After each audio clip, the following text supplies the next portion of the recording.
In this video, I want to go over the water lab that we did the first week. So we started with ice in a beaker. We found the beginning temperature of that. We added heat to it for a long period of time until eventually that water ended up boiling. During that time, you took two measurements. You measured the temperature of the water and you measured that temperature over time. These two things, temperature and time, are called variables. They are our experimental variables. And that word variable is V-A-R-I-A-B-L-E. So make sure you have that in your notes. So our question now is, when we begin to graph this information, where do we put these two variables on the graph? Every time we graph, we always graph using what are called the independent variable. Another term for that is called the manipulated variable. And we also then will graph the dependent variable, or also called the responding variable. So one of the ways that I help students understand what the independent or manipulated variable is just that. What variable did we manipulate? In other words, what variable did we have control over?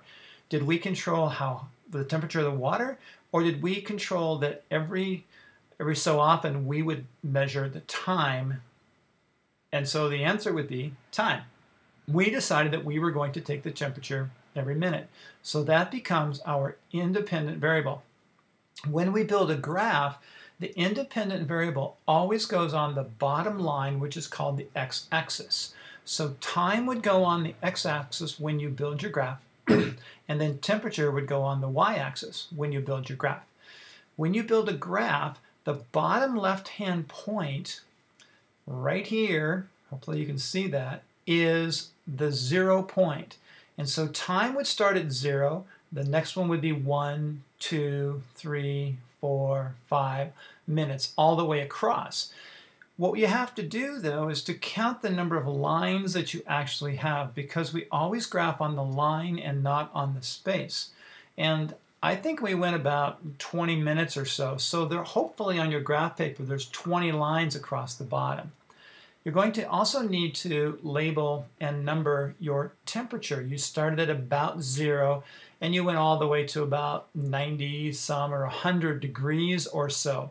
Now I know there's not 100 lines along the left-hand side of your paper starting at the bottom and going up. So that means you may have to count by fives. So the first number would be 0 down here. The next one would be 5, 10, 15, 20, 25, 30, 35, 40. Okay? Then, if you had a number between the fives, in other words, between 15 and 20, you can guess about halfway between 15 and 20 is 17 and a half, and then you can put in that mark. The way that you then graph is you look at your data table and you say, okay, at 0 time, it was X number of degrees. So maybe it's 2 degrees. So you're going to put a dot. You're going to go to the 0 line down here at time, go up this Y line, go up this line until you get to 2, and you're just going to put a dot right there. And then you go to time 1. What was the temperature there? Maybe it was 3, so you put a dot about where 3 would be.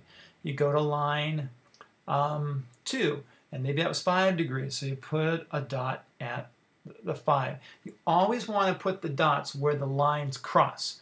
So I'm going to give you some time to do that. I want you to build that graph and then put it in your notebook, and then come back and I'll tell you in another podcast what you're going to do about that information. Okay? Thanks.